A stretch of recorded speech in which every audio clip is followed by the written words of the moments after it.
안녕하세요. 30대 후반의 평범한 여자입니다. 평범하게 제 한 몸만 잘 챙기면서 살다 보니 어느새 30대 후반이 되어가고 있었습니다. 주변 친구들 시집가서 애 낳고 키울 동안 저는 오로지 제 몸 하나 건강하게 아프지 말고 살자며 운동도 하면서 성실하게 지냈어요. 결혼이 하고 싶었던 적도 있지만 억지로 인연을 만들려는 노력은 하지 않았습니다. 소개팅을 하거나 어른들의 소개로 선자를 나가봐도 어색하기만 했거든요. 집신도 짝이 있다는데 설마 이 넓은 지구에 제 짝 하나 없겠나 하면서 살았습니다. 그런 말 있잖아요.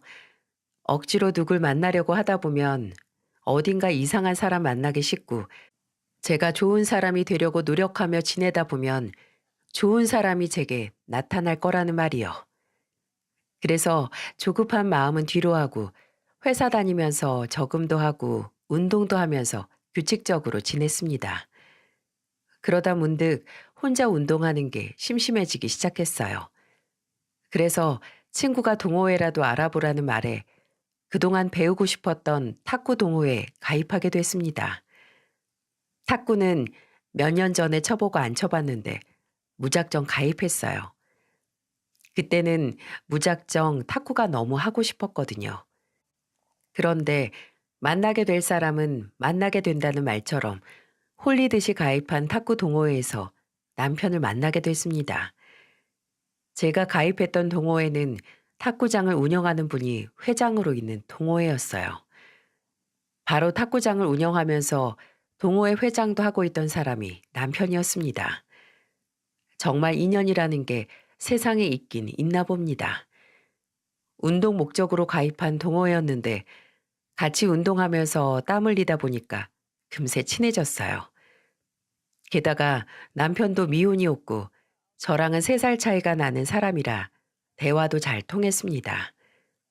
그래서 틈만 나면 탁구 배우러 탁구장으로 가곤 했어요. 한 번은 제가 하루도 안 빼고 자주 오니까 남편이 장난처럼 이렇게 말했던 적도 있을 정도입니다. 탁구 대회라도 나갈 사람처럼 배우시네요. 좀 더 배우면 아마추어 대회 한번 나가보세요. 안 그래도 한번 나가보려고요. 제가 뭐든 한번 시작하면 제대로 하거든요. 그럼 제가 도와드릴게요. 저랑 같이 준비해요. 저는 장난처럼 했던 말인데 그때 남편의 권유로 탁구 아마추어 대회까지 나가게 됐어요. 우승까지 가진 못했지만 꽤 좋은 성적을 거둬서 남편과 단둘이 저녁을 먹게 됐습니다. 그동안 운동도 알려주고 저 때문에 탁구 연습장 문도 늦게 닫았던 게 마음에 걸려서 제가 맛있는 걸 사겠다고 했었어요. 탁구장 밖에서 둘이 삼겹살에 소주 한잔 하니까 사는 얘기도 하게 되고 서로 가치관에 대해서 깊은 이야기를 나눌 수 있는 좋은 시간이었습니다. 대화를 할수록 참 괜찮은 사람이라는 생각이 들었어요. 그래서 그날 이후 남편과 둘이서 따로 만나는 횟수가 늘었습니다. 그러다 보니 서로 가깝게 지내게 됐고 자연스럽게 연인 사이로 발전하게 됐어요. 남편처럼 좋은 사람을 만나려고 그동안 짝을 못 만났다고 느낄 만큼 참 좋은 사람이었죠. 아무래도 저희 집안에서는 하나 있는 딸이 홍기가 꽉 찼는데 시집도 안 가고 있으니까 엄마가 늘 저를 보며 잔소리하듯 이런 말을 했었어요. 좋은 사람은 다 제 짝 찾아서 갔을 거야. 네 나이에 좋은 사람 만나기가 쉬운 줄 알아? 제가 시집 갈 생각은 안 하고 회사, 운동, 집만 반복하니까 엄마는 걱정스러워서 제게 한마디씩 하곤 하셨어요. 그럴 때마다 아빠는 제 편을 들면서 말했습니다. 그렇다고 아무나 만나? 더 까다롭게 골라야지. 우리 집 귀한 딸인데 내가 아무나 못 줘. 위로 오빠가 있었지만 아빠는 저를 참 많이 아껴주셨어요. 우리 딸 시집가는 생각만 하면 눈물이 난다면서 말입니다. 아마 제 나이 때 자식 있는 부모님들의 한결같은 고민 아닐까요? 이런 말 저런 말 다 듣다 보니 30 후반이 됐지만 기적처럼 지금의 남편을 만나게 된 겁니다. 왜 그런 느낌 있잖아요. 이 사람을 만나려고 그동안 혼자 방황했었나 보다 싶은 느낌이요. 남편과 저는 쿵 하면 짝소리가 절로 나듯 잘 맞았어요. 음식 취향부터 인생 가치관까지 딱 맞았습니다. 무엇보다 남편은 인품이 참 좋은 사람이었어요. 탁구장을 운영하던 남편은 한 달에 한 번 소외계층 아이들 모집을 받아서 운동도 알려주곤 했어요. 저는 굳이 피곤할 텐데 왜 이렇게까지 하느냐고 남편에게 넌지시 물어본 적이 있었습니다. 누가 알아주는 것도 아니고 나라에서 시키는 것도 아닌데 궁금했어요. 그러자 남편은 진지한 목소리로 말했습니다. 아버지가 돌아가시기 전에 부모님이 맞벌이로 일하셔서 아버지랑 하고 싶은 게 참 많았는데 잘 못했어. 나 같은 애들이 한 명쯤은 있겠지 싶어서 한 달에 한 번이라도 꼭 애들 모아서 하려고 노력 중이야. 와, 세상에 이런 가정적인 남자가 또 있을까? 나중에 우리 결혼해서 아이 낳으면 같이 잘 놀아주자. 내가 갈비뼈가 부서진 한이 있어도 내 새끼만큼은 꼭 다 같이 해줄 거야. 남편의 이런 모습을 보면서 결혼을 꿈꾸게 됐어요. 요즘 이렇게 가정적인 남자를 어디서 찾겠습니까? 이런 남자랑 산다면 행복한 가정 꾸리고 화목하게 살 수 있을 것 같았습니다. 게다가 남편은 몇 년 전 아버님께서 간암으로 돌아가신 이후로 어머님을 살뜰히 챙기며 지냈어요. 저와 데이트하던 중에도 맛있는 음식을 먹으면 어머님이 드린다며 음식을 포장해 가곤 했습니다. 그때는 이 모습도 어찌나 다정해 보였는지 모릅니다. 왜 남자들은 자기 부모님한테 어떻게 하는지만 봐도 나중에 부인한테 얼마나 잘할 남자인지 알게 된다고 하잖아요. 이 사람이랑 살면 굶어 죽진 않겠다는 생각까지 했습니다. 그래서 남편과 알콩달콩 연애하다가 결혼을 준비하게 됐어요. 왠지 이 사람이 제 평생의 동반자라는 느낌이 들었거든요. 시댁에는 남편과 어머님, 서방님, 아가씨 이렇게 네 식구였습니다. 서방님은 일찍 결혼해서 가정이 있었고 아가씨는 미혼이었어요. 어머님께서는 코다리찜 가게를 운영하고 계셨고요. 본격적으로 남편과 결혼 준비를 시작하면서 전 시댁에 먼저 인사를 가려 했었어요. 그런데 남편은 저희 집에 가장 먼저 인사를 드리고 싶다면서 고집을 부렸습니다. 그래서 남편과 저희 집에 인사를 갔고 아빠는 남편이 인사 온다는 소리에 긴장 반 설렘 반으로 기다렸습니다. 엄마는 진수성찬을 차려놓고 기다렸어요. 아빠는 남편을 보면서 말했습니다. 우리 딸이 늦게 결혼하는 만큼 참 좋은 사람 만났다고 생각하네. 들어보니까 속도 깊고 배려심도 깊다고 입만 열면 칭찬이던데 우리 딸이랑 행복하게 잘 살 수 있겠나? 결혼 전보다 결혼하고 나서 잘해주는 게 중요한 거야. 아버님, 걱정 마세요. 제가 지금보다 더 열심히 살게요. 지금처럼 서로 위하면서 지내겠습니다. 안 맞는 건 서로 조금씩 배려하면서 잘 맞춰가고 그렇게 행복하게만 살면 그게 효도하는 길이야. 그날 아빠는 남편에게 술을 따라주면서 우리 딸 잘 부탁한다는 말을 귀에 딱지가 않도록 했어요. 제가 들어도 지겨울 만큼 들었던 것 같네요. 엄마가 그만 말해도 잘할 거라면서 아빠를 말릴 정도였습니다. 오빠는 남편이 인상도 좋고 넉살 좋게 아빠랑 대화도 잘 한다면서 칭찬했어요. 그렇게 예비 처가에서 100점 만점에 200점을 얻은 남편은 안도의 한숨을 쉬었습니다. 그때 아빠의 걱정은 하나였어요. 저희 집은 기독교 집안이고 제 예비 시댁은 불교를 믿고 있었기에 중간에서 남편이 잘할 수 있는 사람인지 꼭 보고 싶다고 강조를 하셨습니다. 솔직히 연애 때는 종교적인 차이가 크게 신경 쓰이지 않았지만 결혼하면 집안 분위기라는 게 무시할 수 없는 일이잖아요. 그래서 저도 걱정이 되긴 했는데 남편의 말로는 어머니께서 종교를 강요할 뿐이 아니라면서 저를 안심시켰습니다. 혹시 문제가 생겨도 남편이 중간에서 잘 조율하겠다면서 당당하게 말했어요.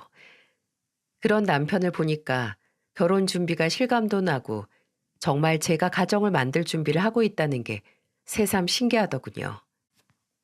남편이 친정 먼저 인사를 하고 난 뒤 곧바로 저도 시댁에 인사 갈 준비를 했습니다. 아무래도 저와 남편이 나이가 있다 보니까 양쪽 집안에서 저희보다 더 난리였어요. 그래서 저도 서둘러 시댁에 갈 채비를 했었습니다. 시댁에 인사를 가자 서방님도 와서 저를 기다리셨고 아가씨도 집에 있더군요. 남편이랑 같이 가는 시댁인데도 긴장이 잔뜩 들었습니다. 평소 낯을 가리는 성격도 아닌데 아무래도 시댁에 인사 가는 일은 다른 느낌이었어요. 그런데 시댁에 들어서는 순간 어머님과 아가씨를 보면서 인사하다 촉이 왔습니다. 오늘 쉽게 집에 가지 못할 것 같다는 느낌 말입니다. 어머님은 첫인상부터 깐깐해 보이는 인상이셨습니다. 아가씨도 저를 보자마자 위아래 훑으면서 대충 인사를 하더군요. 저한테 제대로 인사해 준 사람은 서방님 뿐이었어요. 저는 남편의 동생이 먼저 결혼했다길래 예비 동서도 와 있을 줄 알았는데 서방님만 혼자 시댁에 왔던 게 조금 의아했어요. 이때부터 이상한 걸 눈치챘어야 했는데 제가 좀 둔했나 봅니다. 나중에 결혼하고 나서 알고 보니까 동서가 시어머니가 사이가 안 좋아서 시댁에 아예 발을 끊었다더군요. 저는 그런 것도 까맣게 모르고 예비 동서가 바빠서 못 왔다는 서방님의 말을 철석같이 믿었어요. 처음 시댁에 인사 간 제가 예비 동서는 왜 못 온 거냐고 계속 캐물을 수도 없는 일이잖아요. 저를 날카롭게 쏘아보시는 어머님을 보면서도 애써 침착하려고 했습니다. 어머님은 제가 거실에 앉자마자 저를 쏘아보며 날카롭게 말씀하셨어요. 30 후반이 되도록 왜 시집도 못 가고 있었던 거예요? 쓸데없이 눈만 높은 편인가? 아, 일도 하고 지내다 보니까 그렇게 됐어요. 그럼 남자 꽤나 만났던 거 아닌가? 그 나이 되도록 재고 따졌나 보네. 우리 아들은 뭐 뜯어먹을 거 있을 것 같아서 결혼하겠다는 거예요? 저는 어머님의 질문에 참 당황스러웠어요. 그때 남편과 서방님이 동시에 어머님을 한탄하며 말렸습니다. 너무 당황스러운 상황에 서방님은 어머님을 보며 말했어요. 내가 진짜 형수님 인사 온다고 해서 혹시나 해서 온 건데 엄마도 계속 그러시면 말년에 진짜 혼자 늙을 수도 있어. 제발 그만 좀 해. 넌 그게 엄마한테 할 소리냐? 우리 엄마니까 하는 소리야. 제발 며느리들 좀 잡지 말고 엄마 딸 단속이나 하세요 좀. 그러자 아가씨는 자기는 왜 걸고 넘어지냐면서 화를 냈고 서방님은 정말 지긋지긋하다면서 제게 양해를 구하고 나갔어요. 저는 어리둥절한 상태였습니다. 그래도 어머님은 서방님이 화내고 나니까 조금 기죽은 듯한 말투로 말하셨어요. 우리 집이랑 종교도 다른데 진짜 잘 살 수 있겠어? 결혼 급하다고 막 하는 거 아니야. 제가 이 나이 되도록 생각 없이 행동하는 사람도 아니고 다 생각했던 문제예요. 이 사람이랑도 얘기했고요. 어머님께서 지금 걱정하시는 일이 아예 없을 수는 없겠지만 살면서 서로 조금씩 양보하면 극복할 수 있는 문제라고 생각해요. 제 말에 어머님은 말문이 막히셨는지 저를 보던 얼굴을 획 돌려서 벽만 쳐다보셨어요. 남편은 제가 어머님께 똑 부러지게 말하는 모습을 보고는 제 손을 잡아주며 살며시 웃어 보였어요. 그날 이후 어머님은 결혼을 반대했던 것도 아니고 아예 관심을 주지 않으셨어요. 처음 인사 갔던 날 집안의 기둥 같은 아들이라면서 그렇게 자랑을 하시더니 저랑 결혼한다고 하니까 아예 무관심으로 일관하셨습니다. 그래서 저는 남편과 결혼 준비하면서 오로지 둘만의 힘으로만 준비했어요. 지금 생각해 보니까 그때는 정말 너무 무관심하셔서 내심 서운하기도 했는데 살다 보니까 이런 생각이 듭니다. 그때 어머니께 10원이라도 도움받았다면 저는 아마 숨 막혀서 못 살았을 것 같아요. 남편과 둘이 모은 돈으로만 결혼 준비를 하는데도 어머님과 아가씨는 말이 참 많았습니다. 어머님이야 제가 100번 양보해서 결혼 준비에 관여하실 수 있다고 생각해요. 하지만 아가씨는 제게 종종 선 넘는 말을 하곤 했습니다. 제가 퇴근하고 남편 탁구장으로 갔던 날 아가씨가 마침 와 있었어요. 그런데 남편이 아니라 저를 만나러 온 사람처럼 남편이 자리를 비운 사이에 저를 보면서 이런 말을 했습니다. 우리 오빠가 새언니한테 웨딩 반지는 뭐 해줬어요? 요즘에는 프로포즈 하면서 명품 백 하나씩은 준다던데 가방은 받았어요? 그런 걸 받아서 뭐해요. 살림 합치면 어차피 그 돈이 그 돈인데요. 크게 받아놓고 오리발 내미는 거 아니에요? 우리 오빠가 해준 게 있으면 시댁에 예단해야 되는 거 아닌가요? 내 친구는 새언니가 명품 목걸이 사줬다더라고요. 그래서 혹시나 하고 말씀드리는 거예요. 시댁에 예쁨 받고 살면 좋으니까 참고 하시라고요. 아가씨가 저를 기다린 이유가 있더군요. 제가 남편한테 뭐라도 받았으면 예단 받아내려는 속셈이었습니다. 그런데 제가 굳이 웨딩 반지며 명품백을 남편한테 받으면 뭐 하겠어요? 어차피 결혼해서 살림 합치면 네 돈이 내 돈이고 내 돈이 네 돈일 텐데 뭐하러 그런 걸 바라겠습니까? 저는 너무 황당해서 아가씨를 보면서 한숨을 쉬며 말했어요. 그런 건 나중에 아가씨 결혼할 때 남편 될 사람한테 해달라고 하세요. 아가씨랑 비슷한 사람 만나면 그런 거 턱턱 해줄 사람일 것 같은데. 뭐예요? 저랑 비슷한 사람? 언니, 지금 저 무시하는 거예요? 아니요. 제가 왜 아가씨를 무시해요. 아가씨랑 비슷한 사람 만나라는 말이 왜 무시하는 거예요? 응원하는 거지? 지금 우리 오빠랑 결혼 준비하니까 다 잡은 물고기다 이거예요? 내가 반대하면 이 결혼 못해요. 그때 창고 정리를 하다가 나온 남편이 씩씩거리면서 화를 내고 있는 아가씨를 보면서 말리면서 말했습니다.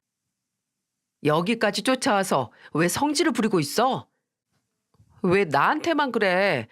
가만 보면 우리 집 남자들은 다 자기들 부인 편이야. 이러니까 내가 아직 결혼도 안 한 새언니한테 무시나 당하지.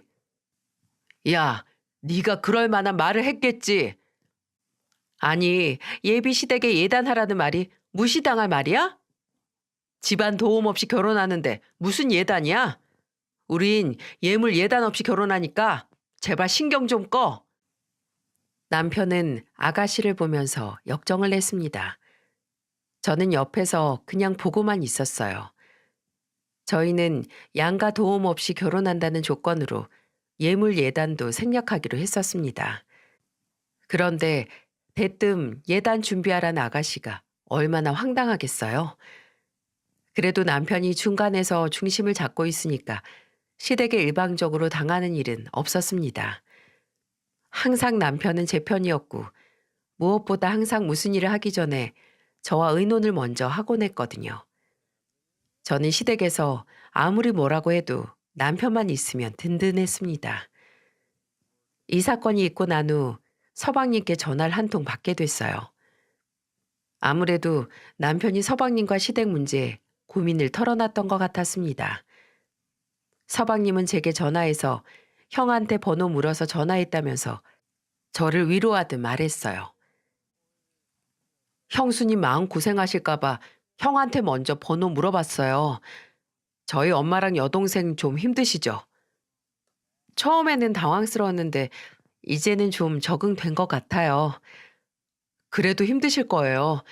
제 와이프도 처음에는 씩씩하게 잘하더니 이제는 시댁이라면 이를 갈아요. 그래서 형수님 처음 온 날도 저만 있던 거예요. 나중에 저희 집 따로 한번 오세요. 아, 안 그래도 동서 한번 만나고 싶었는데 깊은 사연이 있었네요. 나중에 한번 놀러 갈게요. 저는 서방님과 이런저런 얘기도 하면서 나중에 한번 들르겠다면서 전화를 끊었어요. 제 예상보다 동서는 어머님과 감정골이 깊은 듯 싶었습니다. 그렇게 이런 말 저런 말 다 들으면서 결혼 준비를 하다가 우여곡절 끝에 남편과 저는 부부가 됐어요. 신혼집은 작은 집이었지만 둘이 살기에는 딱 좋았습니다. 그런데 결혼 후 얼마 뒤 어머님은 제게 황당한 소리를 하셨어요. 지금 생각해도 기가 막힐 정도랍니다. 그날은 남편과 어머님을 찾아뵙고 같이 저녁을 먹었던 날이었습니다. 그런데 어머님이 밥 다 먹고 집에 가려는 저희를 굳이 주차장까지 나와서 배웅을 하시는 거예요. 어머님이 밥 드시고 배불러서 나오시나 보다 했는데 어머님의 속셈은 따로 있었어요. 밥 먹고 집에 와서 씻고 좀 쉬려는데 어머니께 전화가 왔어요. 저는 무슨 일인가 싶어서 전화를 받았는데 어머님은 화를 내며 말씀하셨습니다. 야, 내가 나이 든 며느리 집안에 들이면서 어화둥둥 모셔와야 되는 거냐? 그게 무슨 말씀이세요? 다른 집 아들은 장가 갈 때 친정에서 차도 해준다는데 아까 보니까 우리 아들 차도 안 바꿔준 것 같던데 너 정말 생각이 없는 거 아니니? 저희 아버지가 왜 남편 차를 해줘요? 그리고 자꾸 나이 든 며느리라고 하시는데 저희 아버지는 그럼 나이 든 사위 보고 싶으시겠어요? 뭐야? 여자랑 남자랑 같아? 여자는 어릴수록 좋은 거 몰라? 어머님, 저만 혼자서 1년에 2살씩 먹는 것도 아니고 어머님도 다 같이 나이 드는 마당에 뭘 그렇게 나누세요? 이거 봐, 이거 봐. 나이 먹고 자존심만 남아서 시어머니한테도 이겨먹으려는 것 좀 봐. 이겨먹으려는 게 아니라 잘못된 생각을 바로 잡아드리는 거예요. 제가 어머님과 통화하면서 점점 억양이 높아지자 남편은 전화기를 뺏어 들었어요. 그리고는 어머니께 화를 내면서 말했습니다. 저 결혼할 때 엄마가 하나 해주신 것도 없으면서 왜 이러세요? 이제 겨우 얻은 맏며느리도 얼굴 안 보고 살고 싶으셔서 이러시는 거예요? 제발 여기저기 시비 걸고 다니는 일 좀 하지 마세요. 남편은 어머님께 버럭 화를 내고 전화를 끊어버렸어요. 결혼 전에도 알고 있었지만 제가 생각했던 것보다 동서는 어머님과 감정의 골이 깊은 것 같았습니다. 그런데 저한테 하시는 말이나 행동만 봐도 동서가 왜 그렇게 시댁에 안 가려는지 이해가 가더라고요. 드디어 저한테도 시집살이가 펼쳐졌구나 싶었습니다. 어머님의 전화에 남편은 걱정이 됐는지 무슨 일 있으면 자기한테 꼭 말하라며 신신당부를 했어요. 저는 남편에게 걱정 말라고 안심시켰지만 참 앞길이 까마득하다 싶었습니다. 그래도 나름 씩씩하게 잘 이겨내고 있었어요. 약간 창과 방패의 싸움처럼 어머님과는 대립하는 관계로 지내고 있었습니다. 그러던 중에 결혼 후 처음으로 아버님 제사를 준비하게 됐어요. 남편 말로는 동서가 시댁의 왕래를 끊은 후부터 간소하게 지내고 있다고 했는데 어머님이 시장 봐오신 것만 봐도 엄청났어요. 하필 남편이 탁구장 문 닫는 시간이 8시라서 저 먼저 시댁에 도착해 있었습니다. 시댁에 도착하니까 누가 보면 제사 준비가 아니라 잔치 준비하는 줄 알겠더라니까요. 제가 시댁에 들어서자마자 앞치마를 주시더니 저보고 소리치며 말씀하셨어요. 아니 제사가 있는 날이면 빨리 와야지.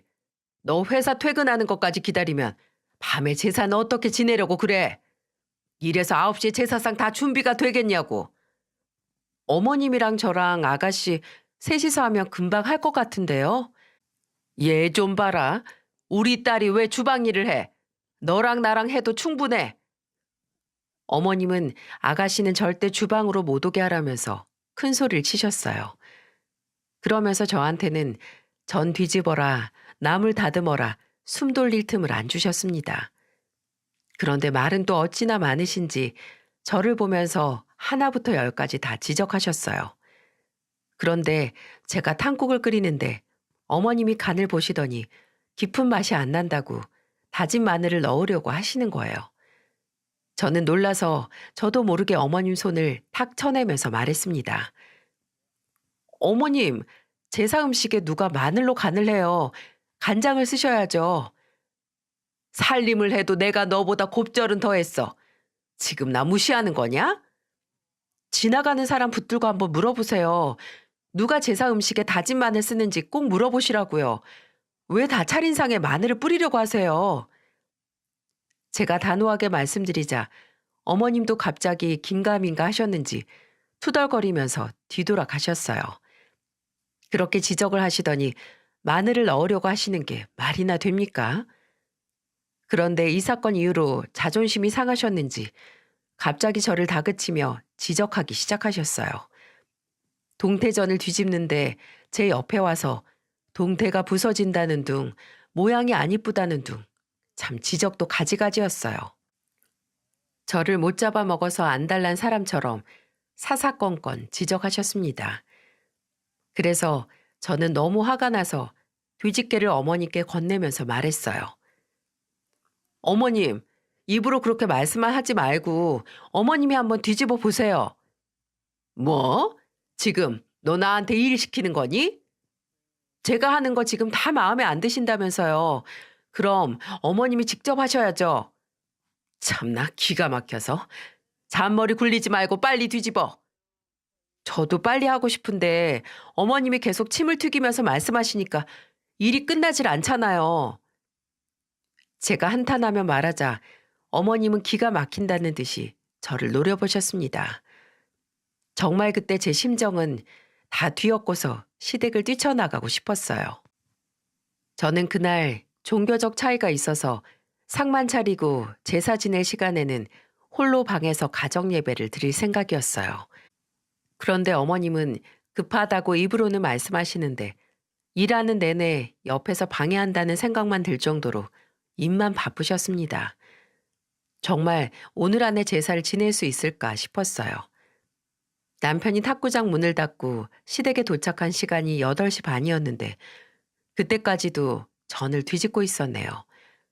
왜 그랬는 줄 아세요? 어머님이 제가 뒤집은 전 마음에 안 든다고 새로 다 만들라고 하셨거든요. 그래서 제가 그렇게 마음에 안 들면 직접 만들라고 해도 본인은 국 끓는 거 봐야 한다면서 일도 안 하셨습니다. 진짜 시아버지 제사만 아니었어도 저 이미 시댁을 뛰쳐나갔을 거예요. 남편이 시댁에 왔는데 아직도 어수선한 주방을 보자 걱정됐는지 계속 옆에서 도와주려고 애썼어요. 그러자 어머님은 그 모습도 싫었는지 톡 쏘면서 말했습니다. 아유, 네가 굶뜨니까 우리 아들 퇴근하자마자 주방 기웃거리는 거 좀 봐. 어머님, 저도 퇴근하자마자 와서 주방에서 일만 하고 있는 거예요. 그러니까 네가 손이 빨랐으면 진즉에 끝났을 거 아니야. 어머님이 제가 만든 전 마음에 안 든다고 다시 만들라면서요. 그리고 빨리 끝내려면 아까부터 거실에 누워서 TV 채널만 돌리고 핸드폰으로 게임만 하고 있는 아가씨 불러서 끝내는 게 빠르죠. 제가 큰 소리를 치며 말하자 남편도 아가씨를 쳐다봤어요. 세상에 명절도 아니고 시아버지 제사인데 아가씨가 저렇게 거실에 대자로 퍼져서 누워만 있는 게 맞는 건가요? 명절이라도 이해가 안 갈 만한 상황인데 아가씨는 본인 아버지 제사에도 나 몰라라였어요. 주방에서 시끄럽게 큰 소리 내면서 일하고 있으면 불편해서라도 같이 일할 법도 한데 참 대단한 사람이에요. 그런데 제가 아가씨 불러서 빨리 끝내자니까 어머님은 제게 이런 말을 하시더군요. 원래 집안의 맏며느리가 다 아는 거야. 나도 다 그러면서 우리 시어머니한테 배운 거야. 나는 시어머님이 한마디 하면 찍소리도 안 하고 다 했는데 너는 좋은 시대 태어난 줄로만 알아. 내가 한마디 하면 꼭 2마디 3마디씩 하잖아 너. 옛날이었으면 소방 맞고 쫓겨났어. 어머님은 당연히 제가 혼자서 다 하는 게 맞다면서 말씀하셨고 제가 계속 토단다면서 저를 탓하셨습니다. 정말로 이게 맞는 관계인가요? 게다가 제가 옛날 같았으면 소방 맞고 쫓겨났을 거라는 말에 기가 막혔습니다. 저는 참다 못해 분노가 폭발했어요. 들고 있던 뒤집개를 주방 바닥에 던져버리면서 말했어요. 진짜 모녀가 쌍으로 진상이네. 내가 여기 식모예요? 어머님은 아까부터 국 끓는 거 본다면서 손 하나 까딱 안 하는 거 제가 모를 줄 아세요? 뭐야? 너 지금 반항하는 거냐? 저도 할 말은 하고 살아야죠. 제가 여기 며느리로 들어왔지 식모로 들어온 줄 아세요? 저는 어머님께 악을 쓰면서 소리쳤어요. 그러자 거실에 퍼질러 있던 아가씨가 쫓아와서 어머님 옆에 딱 붙어 서는 겁니다. 그리고는 제게 삿대질을 하면서 말했어요. 내가 새언니 보통 아니라고 엄마한테도 말했지? 저봐 본성 나오는 거라니까. 새언니, 지금 시아버지 제사날 뭐 하시는 거예요? 나이만 먹었지 정말 경우 없는 사람이었네. 야, 나보다 나이도 어린 게 자꾸 이래라 저래라. 너야말로 경을 모르는 거지. 나 손윗 사람이야.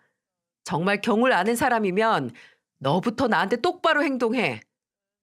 어머 어머, 진짜 정신 나갔나? 미쳤어? 정말 미친 건 여기 모녀 아닌가? 어머님, 저 어차피 아직 혼인신고도 안 했는데 그냥 갈라서는 게 빠르겠어요. 괜히 서류 더러워지기 전에 여기서 끝낼 테니까 제사도 알아서 지내세요. 이미 난장판이 된 주방에서 시모와 아가씨는 기가 차다는 듯이 화를 냈어요. 그 모습을 본 남편이 어머님과 아가씨를 보며 그만 좀 하고 정신 차리라면서 소리를 쳤습니다. 저라고 결혼하고 처음 맞는 시아버님 제사 깽판치고 싶었겠습니까? 제가 정말 악질 며느리였으면 기독교라 제사 절대 못 지낸다고 아예 시댁에 발도 안 들였을 거예요. 그런데도 저한테 이렇게까지 대하는 어머님이 이해할 수가 없었습니다. 동서가 왜 시댁에 안 오는지 겪어보니까 알겠더군요. 결혼하고 1년도 안 된 제가 이런 종 취급을 당했는데 동서는 얼마나 험한 꼴을 당했겠어요? 시댁의 발길을 뚝 끄는 동서가 현명하다고 생각될 정도였습니다. 잔소리가 저렇게 심하니까 옆에 사람이 못 버티는 것 같았어요. 그날 결국 제사는 어머님과 아가씨 남편 그리고 뒤늦게 도착한 서방님까지 모여서 음식 다시 만들어서 밤 12시에 제사 지내고 밥 먹고 끝냈다더군요. 남편은 제사 다 지내고 어머님이랑 대판 싸우고는 집에 와서 저를 달래면서 말했습니다. 미안해. 내가 좀 더 일찍 왔어야 했는데 갑자기 일이 생기는 바람에. 애초에 어머님 마음에 드는 일은 없었어. 지금 그냥 내가 마음에 안 드시는 거라고. 앞으로 우리 엄마가 불러도 가지 말고 전화도 받지 마. 그리고 무슨 일 있으면 나랑 같이 가자. 그러니까 갈라서겠다는 말은 하지 마. 내가 당신 없이 어떻게 살아. 애초에 트집만 안 잡았어도 금방 끝냈을 일을 이렇게 키울 일인가요? 저도 정말 억울했습니다. 그래서 저도 한동안 시댁에는 근처에도 안 갔어요. 뭐 좋은 소리 듣겠다고 호랑이 굴에 가겠습니까?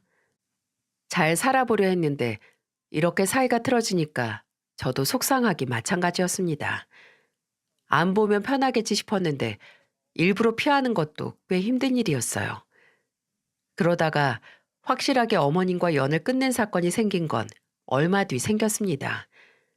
설비 일을 하시는 아빠가 제 신혼집 근처에 일이 있어서 오셨다가 들리신 거였어요. 아빠가 집에 오신다는 말을 들은 남편은 일찍 마치고 오겠다면서 말했습니다. 저는 아빠와 남편이 먹을 저녁을 준비하고 있었는데 어머니께 문자가 왔어요. 너는 전화 통화 하나 하는 게 왜 이렇게 어렵니? 내일 김장할 거니까 회사 휴가 내고 우리 집으로 와라. 어머님 문자를 보자마자 숨이 턱 막혔습니다.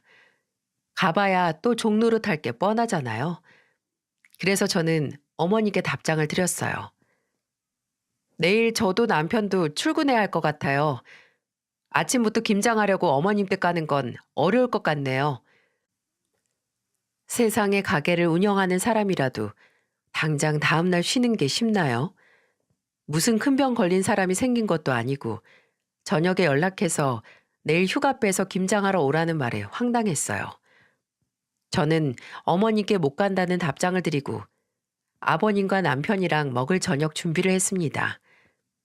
어머님은 며느리를 얻은 게 아니라 편하게 부릴 종이라도 얻은 사람처럼 저를 막대하셨어요. 그러니까 제가 어떻게 편한 마음으로 시댁에 갈 수 있겠어요? 그렇게 저는 저녁 준비를 했고 곧장 도착한 친정아빠와 남편이랑 저녁을 먹고 있었습니다. 친정아빠는 남편과 술을 한 잔 따라주면서 서로 대화를 하고 있었어요. 아빠는 장난처럼 남편을 보면서 이런 말을 했습니다. 늦게 결혼해서 걱정했는데 둘이 잘 사는 것 같아서 보기가 좋네. 서로 배려하면서 잘 살고 있습니다. 근처 오시면 언제든 편하게 들려주세요. 제가 다음에는 미리 장인어른 좋아하시는 음식 준비할게요. 남편과 아빠는 서로 취미 얘기도 하다가 서로 낚시를 좋아한다는 걸 알고 낚시 얘기에 푹 빠져 있었어요. 남편이 아빠와 잘 지내는 모습을 보니까 너무 좋았습니다. 워낙 남편이 성격이 좋아서 처음부터 아빠는 남편을 마음에 들어 했어요. 그런데 그때 제 전화 벨소리가 울리는 거예요.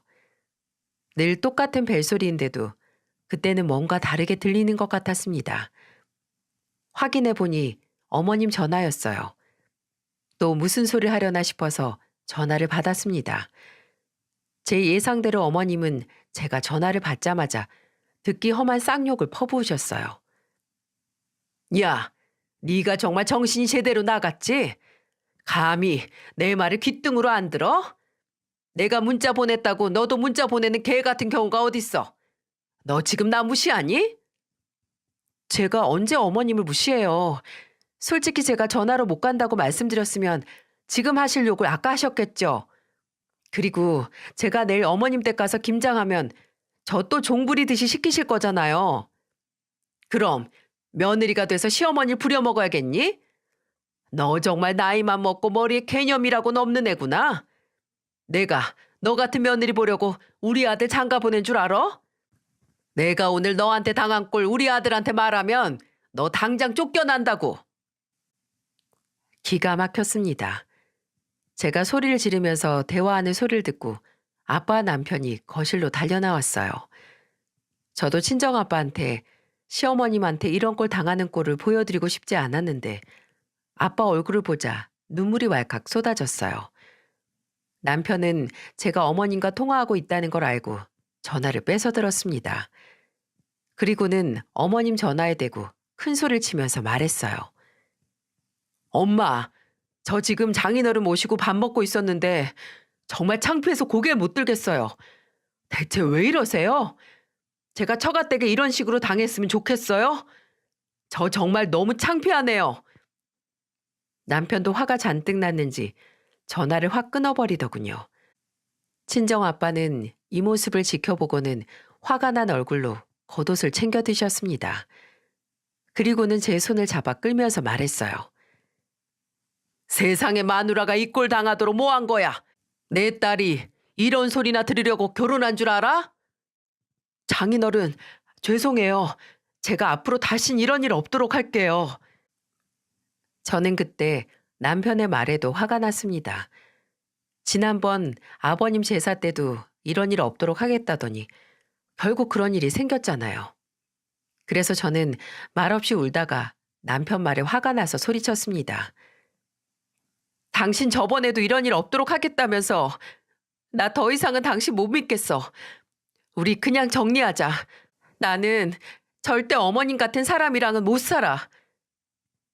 결국 그날 대충 짐을 싸서 아빠와 같이 나왔어요. 남편은 옆에서 애걸복걸하면서 매달렸지만 더 이상 어머님의 행동을 참을 수가 없더라고요. 누가 저런 시어머니를 감당할 수 있을까요? 저는 기독교였지만 제사상 준비도 군말 없이 하려고 했고 처음에는 아가씨랑도 잘 지내보려 했어요. 하지만 관계를 망친 건 어머님과 아가씨라고 생각했습니다. 제가 신혼집을 나갔다는 소식을 들은 동서가 제게 전화를 했어요. 동서는 저를 위로해주면서 말하더군요. 형님, 잘하셨어요. 정말 처음에는 저도 수백 번도 더 도망가고 싶었어요. 그러다 정말 애 데리고 나가려다가 남편이 영 끊고 살라고 해서 버틴 거예요. 형님 혼인신고 안 했을 때 정리하고 나가세요. 제가 살아보니까 어머님 보통 사람이 아니에요. 저도 아주 지긋지긋해요. 동서, 고마워. 나도 더 이상은 안 되겠어. 저는 동서 말에 더욱 눈물이 났어요. 그동안 수많은 노력을 했지만 끝이 이렇게 되니까 속상했습니다. 제가 친정으로 가자 엄마가 깜짝 놀랐어요. 그동안 잘 사는 줄만 알았는데 갑자기 찾아와서 놀라신 듯 했어요. 그동안 있던 일을 엄마한테 털어놓자 엄마는 화가 나서 시댁을 엎어버리겠다고 소리를 쳤습니다. 당연히 시집가서 자기 딸이 종 취급당하면 기분 좋을 부모가 어디 있겠습니까? 같이 있던 오빠가 말려서 겨우 진정시킬 수 있었습니다. 그날 사건 이후로 남편은 저희 집을 밤낮 없이 찾아와서 빌었어요. 아빠는 문전박대도 해보고 쫓아내봤지만 남편은 끝까지 죄송하다면서 저희 집을 찾아왔습니다. 그리고는 제게 매일같이 전화해서 용서를 구했어요. 제가 전화를 받으면 늘 울면서 제게 이런 말을 했습니다. 내가 잘못했어. 제발 우리 집으로 다시 돌아가자. 우리 엄마랑 안 보고 살면 되잖아. 어머님 성격을 봐. 그게 될 것 같아? 난 이제 당신도 못 믿겠어. 아니야. 앞으로 우리 집 다신 가지 말자. 내가 절대 엄마가 당신한테 함부로 못하게 막을 거야. 늘 이렇게 남편은 저를 설득하기 바빴습니다. 그게 며칠씩 이어지자 아빠는 남편을 집에 불렀습니다. 그리고는 남편을 거실 한가운데 불러놓고 각서를 쓰게 했어요. 우리 딸이랑 너 아직 혼인신고 안 한 거 다 알아. 그리고 그동안 자네 어머니가 우리 딸한테 제사 음식 만들게 하고 종 부리듯이 하려고 했던 거 생각만 하면 지금 당장 헤어지게 하고 싶어. 자네 지금 잘 생각하게. 깔끔하게 헤어지든지 지금 당장 각서 쓰고 이런 일 없게 하든지. 저 당장 각서 쓰겠습니다. 절대 이런 일 2번은 없게 할게요. 결국 아빠는 남편한테 각서를 받아냈어요. 제가 어머님께는 악감정이 있었지만 남편과는 사랑하는 사이였는데 쉽게 정리가 되겠습니까? 그걸 아빠도 아셨는지 각서를 받아내신 거예요. 아빠는 남편 앞에 종이와 펜을 던지면서 받아 적으라고 말했어요. 내가 지금부터 말하는 거 군말 없이 받아 적고 하나라도 이의 있으면 나는 내 딸 자네랑 살게 할 생각 없네. 네, 무슨 말 하셔도 다 받아들일게요. 그렇게 남편은 굳은 결심을 하면서 종이와 펜을 들었습니다. 그리고 아빠가 큰 소리로 하나씩 외치기 시작했어요. 1. 시댁에서 종교 강요하지 않는다. 2. 만일 아내가 시댁에 가는 걸 거부할 경우 안 간다. 3. 절대 시댁에서 먼저 전화하지 않는다. 4. 시댁 행사에 강제로 참석하도록 하지 않는다. 5. 시댁에서 인신공격을 하지 않는다. 각서 내용을 말하는 아빠나 그걸 받아 적는 남편을 보자 이렇게까지 해야 되나 싶더라고요. 다른 집들은 이 정도로 심한 시집살이 하는 경우를 못 봤는데 왜 저만 이런 일을 겪어야 할까요? 엄마는 옆에서 가슴을 치면서 말했습니다. 나는 이런 각서고 뭐고 자네 집만 생각하면 치가 떨리네. 자네가 밤낮 없이 찾아와서 비니까 눈 한번 딱 감고 봐주는 줄이나 알아. 제가 죄송합니다. 정말 행복하게 해주고 싶었는데 제가 면목이 없어서 이렇게 싹싹 비는 일 말고는 제가 할 말이 없습니다. 남편의 말에 엄마는 한숨을 쉬며 가슴을 치셨어요. 그래도 저는 남편이 각서까지 써준 덕분에 남편을 믿고 다시 신혼집으로 돌아갔습니다. 그날 남편은 저를 안고 펑펑 울었어요. 그리고는 제게 눈물을 흘리며 말했습니다. 내가 정말 미안해. 난 설마 우리 엄마가 당신한테 그렇게까지 할 줄은 몰랐어. 정말 꿈에도 몰랐어. 앞으로 우리 집에 발도 들이지 마. 나 다 이해해. 난 당신이 우리 엄마 욕해도 입이 2개, 3개여도 할 말이 없어. 당신이 왜 미안해. 그래도 우리 집까지 찾아와서 사과해줘서 고마워. 앞으로는 우리 둘이 믿고 살자. 나 앞으로 시댁에는 못 갈 것 같아. 그래도 당신이 이해해줘. 저는 남편에게 시댁에는 못 갈 것 같다고 말했어요. 남편은 다 이해한다면서 제 마음 풀릴 때까지 가지 말라고 하더군요. 한결같이 제 편을 들어주는 남편 덕분에 저는 믿고 살 수 있었습니다. 그리고 정말 그때 이후로 시댁에는 1년 가까이 안 갔습니다. 전화로도 전혀 소식을 모르고 지낸답니다. 상황이 이렇게 흐르자 어머님이 가만히 계셨겠습니까? 처음에는 어머님 생신 때 안 가자 어머님은 제게 전화해서 이런 말을 했어요. 너는 시어머니 생신에도 안 오기로 작정한 거야? 말씀드렸잖아요. 저 앞으로 어머님 댁 안 가요. 뚫린 입이라고 막말하네. 네가 우리 아들도 조종하고 있지? 우리 아들이 너 만나고부터 이상해지고 있는 게 참 이상해. 네가 내 아들하고 내 사이 갈라놓는 것 같다고. 정말 사이 갈라놓게 만든 건 어머님이세요. 저 어머님 번호 이제 차단할 테니까 답답하시면 아들 붙잡고 얘기하세요. 그렇게 어머님 전화를 끊어버리고 번호를 차단했어요. 그러자 그 후로 자동으로 어머님 전화, 문자는 다 안 보고 살고 있습니다. 저도 웬만하면 잘 지내보려고 했어요. 하지만 저희 어머님 지금까지 들은 것만 봐도 정말 보통분이 아니라는 거 느낌 딱 오지 않으신가요? 그리고 남편에게는 중요한 날에는 저 빼고 혼자 다녀오라고 말했어요. 그래서 완벽히 어머님과 남편 사이를 갈라놨던 것도 아니랍니다. 그저 남편도 어머님께 실망해서 안 가고 있던 것뿐이었어요. 저는 가끔 동서와 서방님 식구들만 보고 살고 있어요. 제가 최근에 임신을 하면서 동서한테 이런저런 조언을 듣고 있습니다. 얼마 전 남편과 혼인신고하고 태교에 집중하고 있어요. 오히려 임신 중이라 더 시댁에 안 가는 이유가 있답니다. 제가 늦은 나이에 임신해서 안 그래도 조심해야 할 시기인데 괜히 어머님 뵈러 갔다가 험한 소리 듣고 충격받을 것 같았거든요.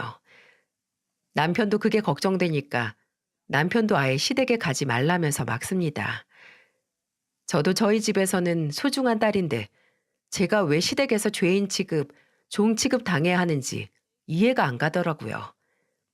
옛말에 자식은 농사와 같다고 하죠.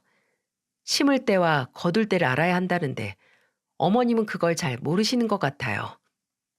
아무리 귀한 자식이라도 어떻게 평생 품 안에 두고 살겠습니까? 적절한 양육이 끝나면 알아서 잘 살도록 놔줘야 하는 것 같습니다. 동서도 저도 시댁에 안 가니까 아가씨가 괜히 미운 소리를 듣고 사는 것 같습니다. 참 사이로 누가 들어올지 모르겠지만 어머님 사이 될 사람도 보통 힘든 자리는 아닐 거라고 예상이 드네요. 제 하소연에 가까운 사연은 여기까지예요. 끝까지 들어주셔서 정말 감사합니다. 익명이라 그런지 편하게 쓰다 보니 길어졌네요. 감사합니다. 모두들 행복하세요.